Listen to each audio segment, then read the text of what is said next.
Have you ever felt like life is slipping through your fingers? The days blur together, responsibilities pile up, and no matter how hard you try to hold everything together, peace seems just out of reach. You replay the same anxious thoughts, searching for control. But the more you grasp, the more chaos takes hold. But what if the answer isn't in control at all? What if true peace comes from letting go? From shifting your mindset instead of changing the world around you? This is the power of Stoicism, the ancient philosophy that teaches us how to navigate life's storms with unshakable clarity. Today, we'll explore how you can free yourself from emotional turmoil and step into a life of resilience and calm. Master your mind and you master your life. Imagine being caught in a raging storm, tossed around by relentless waves. But the storm isn't outside you, it's inside your mind. A single comment ruins your entire day. A delay fills you with frustration,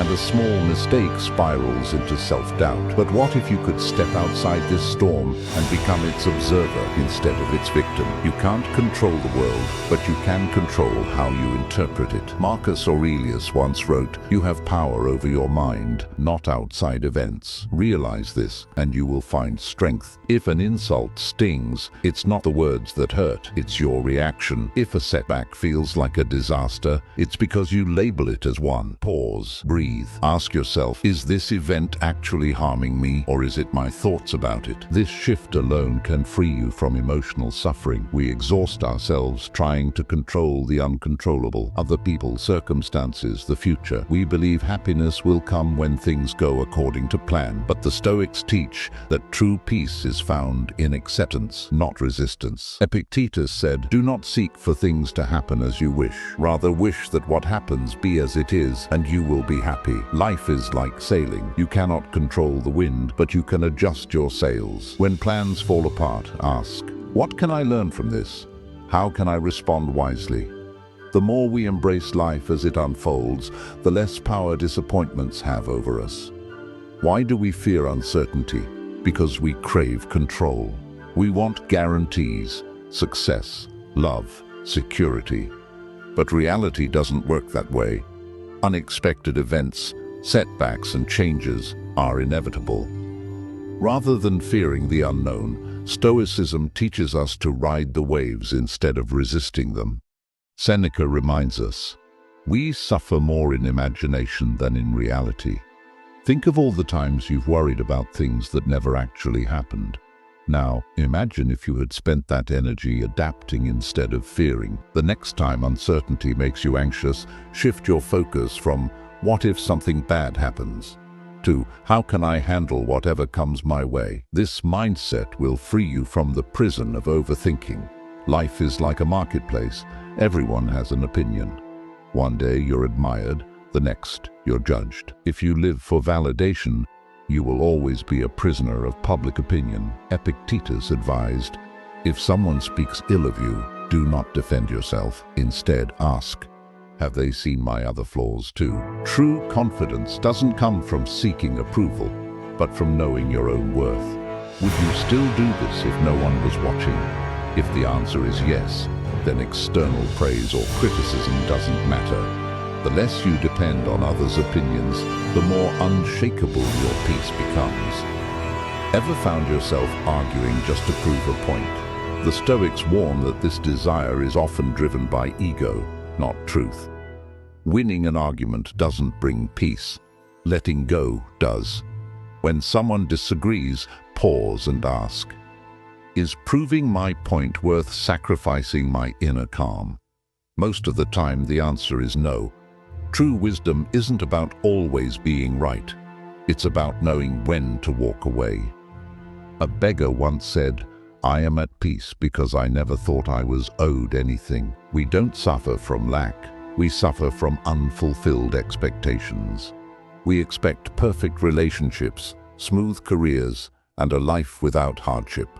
But life never agreed to these terms. When we stop expecting the world to conform to our desires, we find unexpected joy in the smallest moments. A kind word, a peaceful morning, the simple beauty of being alive. What if you woke up tomorrow and expected nothing? The less you demand, the more you appreciate. Imagine a banquet filled with delicious food. You're not hungry, but you keep eating because others insist. Before you know it, you feel exhausted and regretful. Life works the same way. We say yes to too many commitments, fearing disappointment or rejection. But every yes to something unimportant is a no to something that truly matters. Epictetus reminds us, freedom is won by disregarding what lies beyond our control. Saying no isn't rejection, it's self-respect. The more you say no to distractions, the more time you gain for what truly fulfills you. A blade only stays sharp through grinding. Muscles only grow through resistance. Likewise, personal growth only happens through discomfort.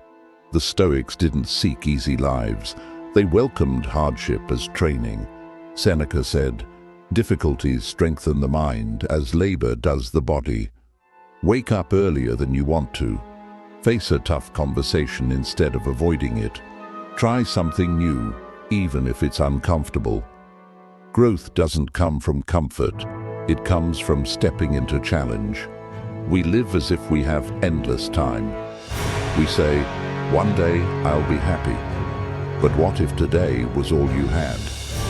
The Stoics practiced Memento Mori. Remember, you will die. Not to instill fear, but to awaken gratitude. Marcus Aurelius wrote, "You could leave life right now. Let that determine what you do and say and think." Tonight, ask yourself, if today were my last day, did I truly live? If the answer is no, change it tomorrow. Happiness doesn't come from control, it comes from letting go. The Stoics teach us that peace is found in how we respond to life, not in what life gives us. If this message resonated with you, reflect on one principle that stood out the most. Which lesson will you apply today? You don't have to change the world to find peace. You only have to change how you see it. See you in the next lesson.